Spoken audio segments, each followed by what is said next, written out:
John chapter 7 highlights one of the most significant gaps in the military transition: the lack of proactive personal development while still serving.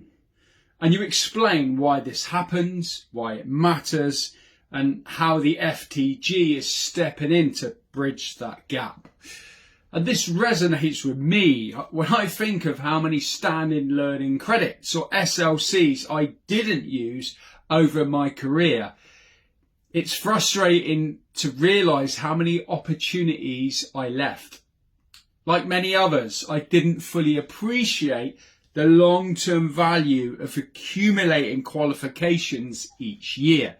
And the idea of using SLCs consistently to build an arsenal of qualifications so that by the time I left, I was already primed for the job market is something I wish I had taken more seriously. I only fully recognised the importance of professional development in my final 5 years of service when I committed to using every bit of my ELCAS entitlement. My first 2 were used for my business degree, and my 3rd was used for my level 5 effective coaching and mentoring qualification.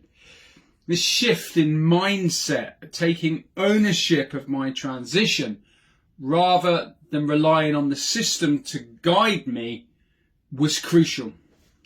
And that's where the FTG fills a critical gap. Through FTG, you're providing the missing bridge between SLCs and ELCAS in service and the free opportunities outside the wire.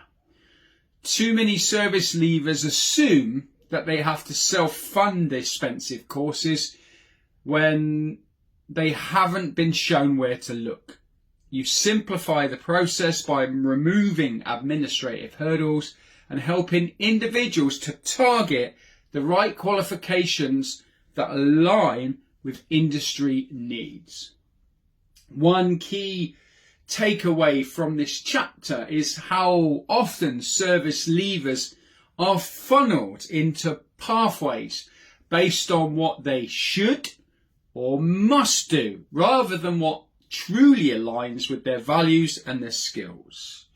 There's an ingrained belief in the forces that specific jobs are the logical next step. Many end up pursuing careers that don't inspire or motivate them because they're told it's the right thing to do. But as you highlight, military personnel should look inwards, tapping into their values, their strengths and their choices to make an informed future rather than following someone else's script. Michael's section has a personal, reflective tone that shifts the focus from qualifications to mindset, ownership and personal growth. His story about his father and how it led him into coaching adds depth and relatability, reinforcing the importance of clarity, direction and taking control of one's own journey. His interview techniques and practical strategies are invaluable, especially for those who've never sat in a civilian interview. In the military, we're rarely taught to market ourselves as individuals. We're trained to function as part of a collective. But your ability to communicate your skills and value and experiences sets you apart in the civilian world. And the mock interview training and the LinkedIn masterclasses that FTG runs are game changers. Too many service leavers focus purely on qualifications and assume that will be enough.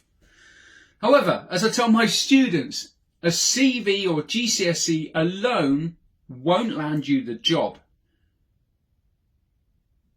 But your ability to communicate and build rapport will. I've seen this firsthand. Employers value personality, presence and confidence just as much as someone with technical ability. Someone with basic qualifications but strong soft skills like communication, adaptability and emotional intelligence will always have the edge over someone with a wall full of certificates who struggles to express themselves. And your CV might get you through the door, but your ability to sell yourself gets you the job. And the STAR method breakdown, the emphasis on industry research, the structured approach to answering common questions, will be invaluable to those feeling lost in the transition process.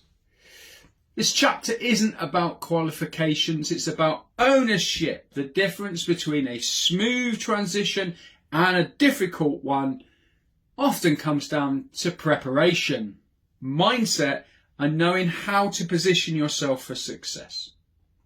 So what you've created with FTG is more than just a resource. It's a much needed intervention in a system that leaves many people unprepared for civilian life. And by providing free, targeted training, industry relevant advice and practical, actionable guidance, you're giving service leavers a real chance to succeed beyond the wire. Look forward to Chapter 8.